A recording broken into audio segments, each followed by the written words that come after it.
Je comprends pas, qu'est-ce qui se passe? Ça avance pas ce machin. Qu'est-ce qu'elle a la moto? Qu'est-ce que c'est que ça, réponse accélérateur? Hein? Réponse accélérateur street? Non mais...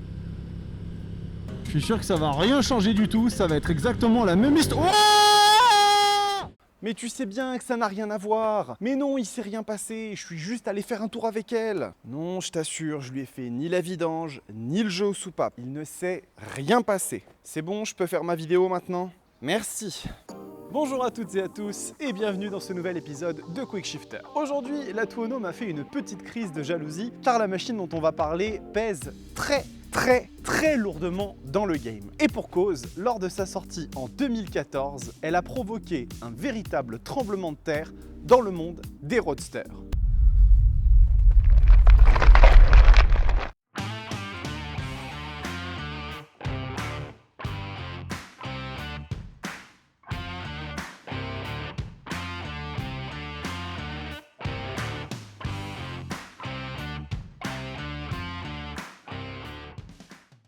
C'est bon, elles sont finies les secousses là? Sécurité avant tout.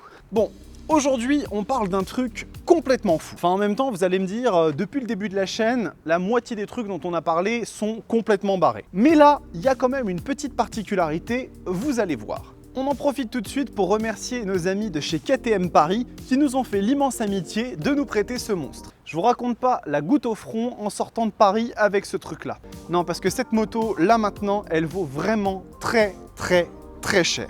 Donc KTM Paris, boulevard Beaumarchais. Ils sont beaux, accueillants, professionnels et en plus, ils proposent à la fois KTM et Husqvarna. Donc si vous en avez marre de rouler avec la même japonaise que tout le monde, direction KTM Paris. Ah, et si j'en profite, l'abonnement, vous pensiez quand même pas que j'allais oublier. Mettez un pouce bleu sur la vidéo et surtout, abonnez-vous à la chaîne. Vous êtes maintenant plus de 200 à suivre les périples, les aventures, les pérégrinations et souvent les absurdités du monsieur devant vous. Et rien, j'ai bien dit rien, ne se dressera en travers de mon chemin pour essayer les machines les plus folles, les concepts les plus incroyables, les conneries les plus imprévues, tout ça pour vous. Un autre truc dont je souhaiterais vous parler, c'est le compte Instagram, Roadsters_TV. Pourquoi c'est intéressant d'être dessus? Eh bien tout simplement parce que je poste souvent des photos en avant-première des machines qu'on va essayer, comme cette Superduke 1290. Bon, c'est quoi ce machin? C'est tout anguleux, c'est orange, c'est bizarre. Ceci est peut-être l'une des motos les plus folles des 10 dernières années. Il s'agit de la Superduke 1290R, ici dans sa troisième version sortie en 2020, mais le modèle de la Superduke existe depuis 2014. À cette époque-là, KTM décide de péter un énorme boulon et se met juste en tête de sortir un véhicule qui va complètement bouleverser la catégorie des roadsters. Déjà à l'époque, pendant les campagnes marketing, la machine portait le surnom de The Beast, la bête, et lorsque la fiche technique de la Superduke 1290 sort, c'est la panique totale à bord. Le bicylindre de la sportive RC8R est gonflé de 100 cm pour atteindre 1300 cm3 de cylindrée. On est sur 180 chevaux et surtout 14,7 mètres-kilos de couple. Ce sont des chiffres complètement hallucinants. En plus, la machine pèse 189 kg à sec, ce qui la ramène très proche du rapport poids-puissance de 1 pour 1. Et le 0 à 200 est annoncé en 7,2 secondes.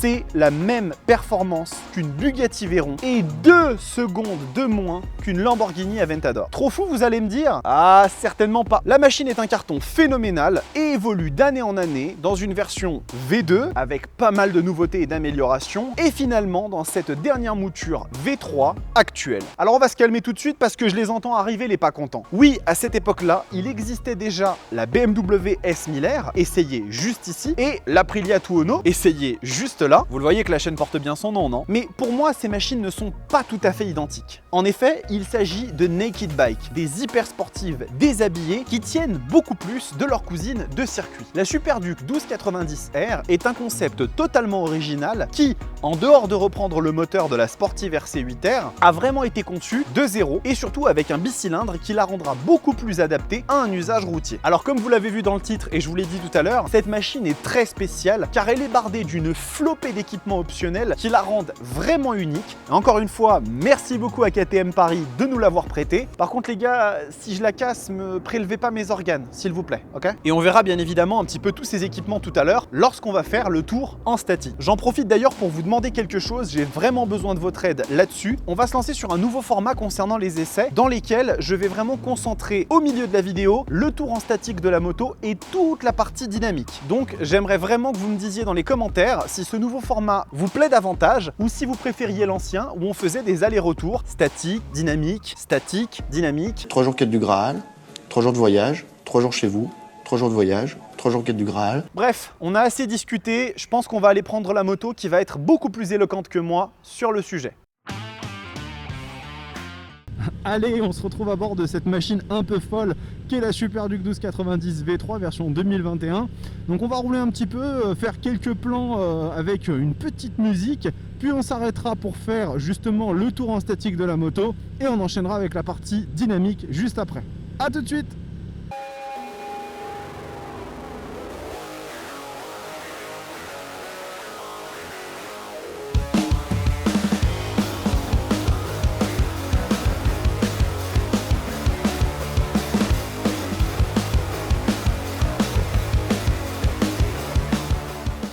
Allez, on se retrouve du coup pour ce petit tour en statique de cette superbe Superduc 1290R V3, assez unique comme je vous l'ai dit, on va le voir ensemble pourquoi.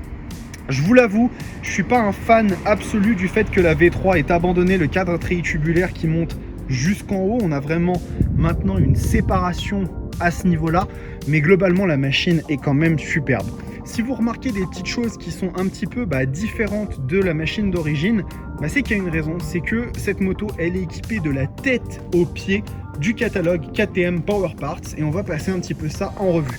Donc déjà vous avez tout ce contour de réservoir, les écopes, le garde-boue, même ici les entrées d'air pour les freins, tout ça c'est du carbone. Donc tout ça, ça a été remplacé par des pièces du catalogue KTM Power Parts.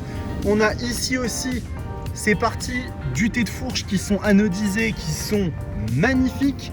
Vous avez la petite protection du levier avec ici les deux leviers KTM Power Parts. Donc ça, pareil, c'est sublime.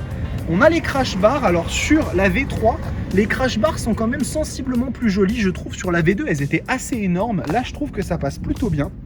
Ici, pareil, petit cache-moyeu ici anodisé, du plus bel effet. La petite plaque support court avec les clignots Power Parts. Donc ça, par contre, c'était pas la plaque, c'est un support Evotech, si je dis pas de bêtises. Donc ça, c'est pas du Power Parts. Ici, on va avoir le petit échappement SC Project qui fait un bruit très sympa. Et globalement, du coup, cette machine, elle a vraiment une tonne d'équipement dessus. Donc on va regarder quelque chose d'assez intéressant. Il n'y a pas de Neyman, il n'y a pas de serrure. Et oui, cette machine, elle est keyless. Donc le transpondeur est dans ma poche. Et si je veux la démarrer, je n'ai qu'à m'en approcher. Et ici, j'appuie et la machine va se mettre en branle, ready to race. Et donc on a accès à ce très joli tableau de bord TFT. Elle indique entretien car la machine est arrivée aux 1000 km, donc la petite révision est à faire. Et là, vous allez voir qu'on a accès à un tableau de bord d'une technologie. Franchement, la Super Adventure est plus avancée que ça, mais pas de beaucoup. Donc en visibilité, on a bien évidemment tout ce qu'il nous faut déjà de base. On a ici le contrôle de traction qui est en mode 4, donc on peut le régler. Le rapport engagé, la vitesse, les tours minutes. Ici, on va avoir un tas d'informations avec le mode ABS, la jauge à essence, le launch control. Enfin, il y a tout un tas de choses ici qui sont listées.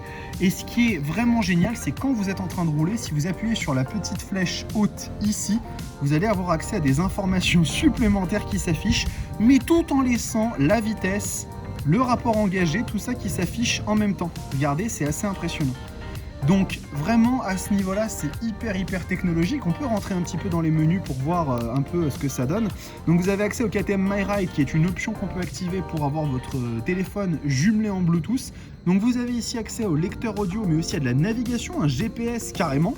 Et puis, on va avoir bien évidemment toutes les informations de voyage, performance qui va nous permettre d'accéder directement ici à la réponse accélérateur, le mode anti-wheeling. Donc tout ça, c'est lié en fait au mode performance que je vais quitter tout de suite pour que vous voyez en fait les autres modes.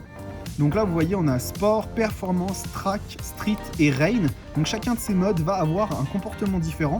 Et quand vous allez dans les modes Perf et Track, ce sont deux modes qui sont paramétrables à la volée et qui vont vous permettre de vraiment choisir totalement vos options sur les assistances. Donc dans les options, on va avoir tout un tas de choses aussi. Le bouton personnalisable qui est juste ici et qui vous permet d'accéder à deux fonctions raccourcies de votre choix. Le Bluetooth, le type de casque que vous utilisez, le thème d'affichage, c'est vraiment du grand n'importe quoi. Cette bécane, en termes de technologie, elle est vraiment folle. Elle est splendide, je la trouve magnifique. Quoique, je suis quand même bien obligé d'avouer un truc. C'est qu'effectivement tout ce carbone la rend un peu trop sobre à mon goût. J'aime bien quand il y a des touches orange un petit peu plus prononcées, donc il y en a quand même sur les anodisés ici. J'aurais aimé un tout petit renvoi un peu plus prononcé. La signature lumineuse que je trouve vraiment splendide. Et puis finalement, il ne nous reste plus qu'à démarrer la machine. On y va, on va ébrouer le bicylindre de 1300 cm3.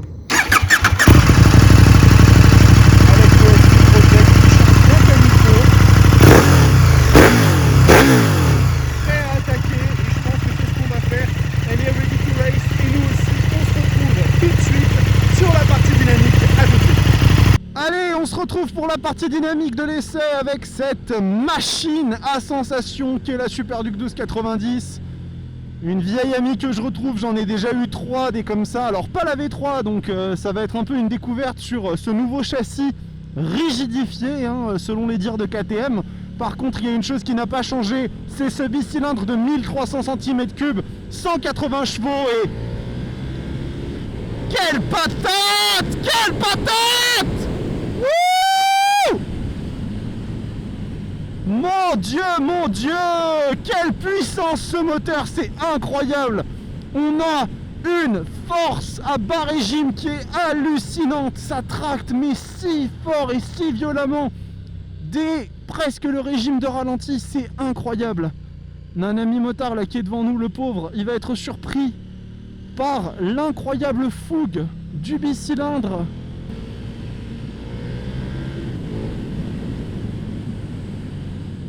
C'est incroyable. Regardez-moi ça. Je suis à 5000 tours minute. Je tourne la poignée. Wow, le coup de pied est ultra violent, ultra vénère. Mais là, je suis que en train de paramétrer le mode performance à la carte. Je peux tout à fait décider aussi d'aller par exemple en mode rain. Et là, maintenant, la moto va avoir un comportement qui n'aura rien à voir.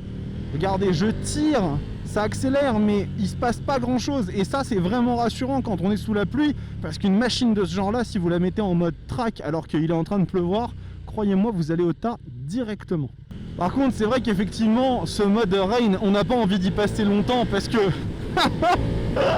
le mode performance est tellement fou.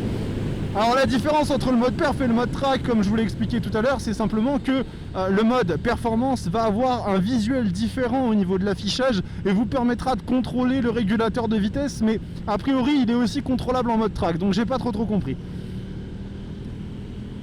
Mais bien évidemment, s'il s'agissait de n'avoir que un moteur, eh bien ce serait trop facile.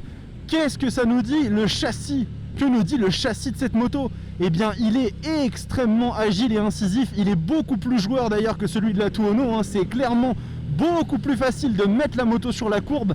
Par contre cette agilité, ce côté joueur en fait va se payer au niveau d'une stabilité moins appuyée par rapport à la Tuono. On est clairement sur quelque chose qui est beaucoup plus irrégulier, qui donne un côté plus foufou à la machine, ce qui peut être vachement agréable. Mais par contre quand même, attention, j'ai l'impression que c'est moins rail que la Tuono à ce niveau-là. Par contre c'est vrai qu'en termes d'agilité, elle se pose là, il n'y a rien qui semble impossible à faire sur la moto. C'est aussi ça qui est agréable avec cette bécane, c'est qu'on a vraiment la sensation que tout est très facile dessus. Tout se passe très facilement. C'est assez fou.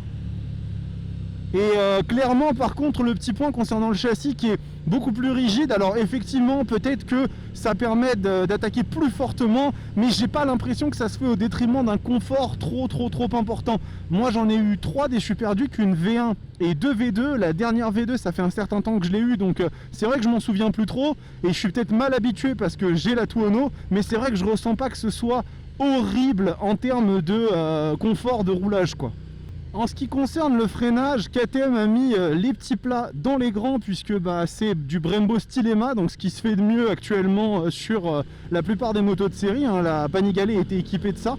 Donc par contre le feeling est un petit peu étrange parce que sur les quelques premiers millimètres de la poignée, vous n'avez pas vraiment de ressenti et après ça vient. Par contre ça freine très bien et la machine elle s'enterre dans le sol sans aucun problème. Donc ça, il n'y a vraiment aucun souci à ce niveau-là.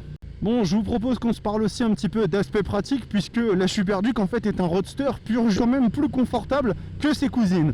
Et en effet, au niveau de la position, déjà je suis sur une position qui est moins à l'attaque que celle d'une Tuono. Je suis un petit peu plus droit. Les jambes ne sont pas exagérément relevées. Je vous rappelle que je fais 1m89 et que pour le coup je ne me sens pas mal à l'aise sur la moto. Et on est relativement plutôt à l'aise, hein. Finalement ça tombe très bien sous les mains, il n'y a pas vraiment d'appui sur les poignets, donc à ce niveau là aucun problème. Concernant l'ergonomie globale de la machine, au niveau des poignets déjà, donc que ce soit levier de frein, levier d'embrayage, ça passe très bien. C'est un peu plus ferme quand même que la Tuono au niveau de l'embrayage, et surtout quand vous passez les vitesses avec le quick shifter, on le sent un petit peu plus, c'est un petit peu plus ferme, mais ça passe bien, ça s'enclenche bien, donc il n'y a aucun souci à ce niveau là. Et puis après au niveau de l'ergonomie, comme vous le voyez, KTM ils ont fait un petit effort au niveau des commodos, ils ont changé un peu l'aspect des boutons. Alors c'est un peu décontenançant au début parce qu'on a beaucoup de boutons, mais on s'y habitue assez rapidement. Bouton du régulateur de vitesse, le bouton pour revenir en arrière, et puis la petite molette multidirectionnelle. Ici on a un bouton plus et un bouton moins qui servent soit à régler directement le contrôle de traction ou bien le régulateur de vitesse quand ce dernier est activé. Sur la droite on va avoir le warning, le bouton personnalisable C1 et C2 qui vous permettent d'y affecter une fonction que vous souhaitez. Ça peut être le mode de conduite, ça peut être l'ABS Super Mode, c'est vous qui choisissez. Le petit bouton pour la verrouiller et pour la mettre sur le Neyman, bouton de démarrage, il y a tout. On a des warnings, on a une jauge à essence, on a tout ce qu'on veut sur cette moto là. C'est vraiment en termes de roadster un de ceux qui pensent le plus au quotidien, et ça là-dessus chapeau KTM parce qu'il y a un mariage entre le côté très sensationnel du véhicule avec un moteur complètement malade, des performances qui sont hallucinantes, et aussi un côté finalement roadster 600-800 cm3 quotidien, et ça c'est super agréable finalement. C'est ça qui fait une énorme différence entre la Super Duke et la Tuono et d'autres roadsters de ce genre là, c'est que la Tuono va être vraiment une diva italienne 100% pur jus qui ne va pas s'offrir sans concession et qui va être un petit peu exigeante et vous donner par contre un vrai plaisir dès que vous commencez à lui taper un peu dedans. Dans la moto je précise, la Super Duke c'est la bonne copine, c'est vraiment arrête de te prendre la tête, arrête de te prendre au sérieux, je vais te donner des sensations, tu vas kiffer, et c'est ce côté là, c'est un côté joueur, c'est un côté fun. KTM ça a toujours été des machines qui sont connues pour donner la banane dès qu'on se met dessus et qu'on les conduit, et là ça n'y échappe pas.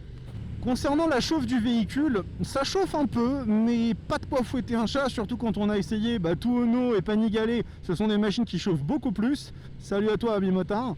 Ça chauffe un peu, on le sent au niveau des mollets notamment, que ça dissipe un peu, mais le moteur étant très exposé, vous n'allez pas vraiment perdre une jambe dans le process. Un petit point concernant l'agilité du véhicule qui est tout bonnement sensationnel, c'est vraiment un vélo, et ça pour le coup ça se ressent directement. La machine elle est hyper légère, elle se manie hyper facilement, ça pour le coup c'est vraiment exceptionnel, donc très bon point là-dessus sur la Super Duke 1290. Niveau consommation c'est du grand délire, cette machine consomme en moyenne 6 litres 8 au 100. Je vous rappelle qu'on est sur un roadster de 1300 cm3 avec un bicylindre qui sort 180 chevaux et plus de 14,5 m/kg de couple, et pourtant on tourne en usage mixte à 6 litres 8 au 100, c'est hallucinant. Finalement, concernant le duo sur la Super Duke 1290, vous avez une selle qui est pour moi loin d'être négligeable parce qu'elle est quand même beaucoup plus grande que sur la plupart des très gros roadsters de ce type là. Encore une fois, des trajets de 400 bornes avec ne seront vraiment pas l'idéal, mais par contre, ça reste pour moi peut-être la meilleure alternative. Si vous voulez faire un petit peu de duo avec votre copain, votre copine, avec des potes, ce sera vraiment pour moi ce qu'il y a de mieux. Et puisque les aspects pratiques sur un véhicule de ce genre c'est important, mais que ça reste quand même le moteur, le cœur de tout, je vous propose qu'on se refasse une petite session. Wouh! C'est hallucinant!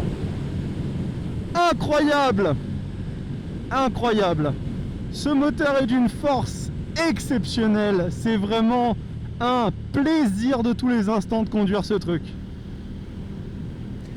Elle avait peut-être un peu raison de s'inquiéter, la Tuono, mine de rien. Cette moto est incroyable. Elle conjugue au quotidien des aspects qui sont totalement contradictoires et qui en font un véritable paradoxe. Une puissance et des performances totalement incroyables, un moteur proprement terrifiant mais qui peut être tout à fait exploitable quand on le souhaite, et surtout des aspects pratiques qui la rendent franchement vivable au quotidien. Du coup, comme d'habitude, c'est l'heure du point concurrence. Et effectivement, à force d'essayer des roadsters déglingos, vous allez finir par tous les connaître. Ça tombe bien, j'avais pas envie de travailler. On va donc commencer par celle qui se rapproche le plus en termes de puissance. J'ai nommé Miss Aprilia Tuono. Un terrifiant V4 de 1100 cm3 et qui fait 175 chevaux, ne l'oublions pas. Une lame de rasoir faite pour tailler les vibreurs de circuit en morceaux et une sonorité qui reste pour moi la plus belle de toute l'industrie de la moto.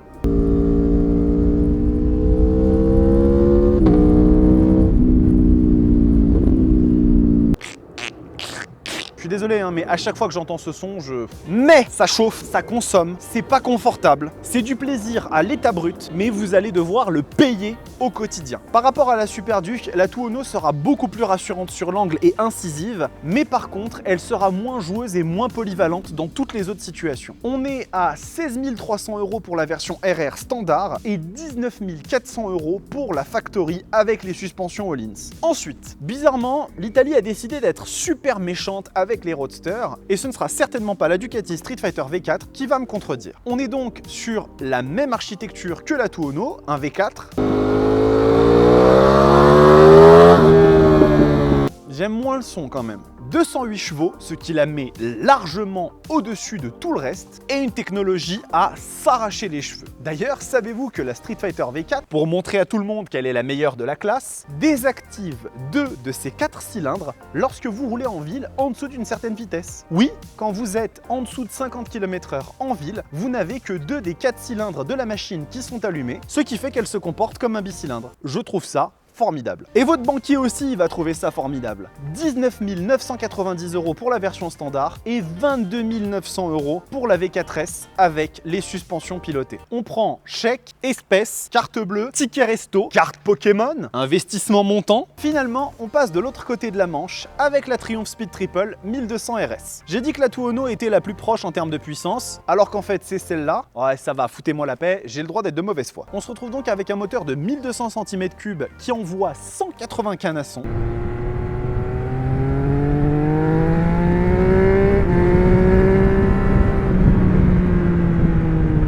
Une machine globalement gavée de technologie, un design et surtout une finition à tomber par terre comme seuls les ingénieurs d'Hinckley savent le faire. Finalement, si votre objectif c'est de prendre le thé à 16 h à Londres et d'être à 16 h 15 à Manchester, c'est un bon pari. 17 500 € pour cette petite merveille, ce qui finalement ne la rend pas si déraisonnable que ça par rapport à la concurrence. Finalement, un petit point prix concernant cette machine-là, qui se retrouve en neuf à 18 000 € environ. Pour le pack performance qui va rajouter la majorité des petites features technologiques, comptez environ 1 000 € de plus. Et en occasion, on trouve à peu près de tout. Pour une belle V2 pas trop kilométrée, comptez entre 12 à 13 000 €. Et les V3 vont commencer à se trouver aux alentours de 16 000 €. Pour conclure, la Super Duke est une machine absolument phénoménale qui figure finalement dans mon top 3 de motos préférées. En fait, c'est presque 2 premières places. D'un côté, la Super Duke pour tout l'aspect polyvalent au quotidien et très joueur, et de l'autre, la Tuono pour les 5 ans, mettons. Ce serait très probablement la KTM car elle est beaucoup plus polyvalente dans beaucoup de domaines. Troisième, et bien pour cela, il faudra vous abonner à la chaîne. Ninja du forçage!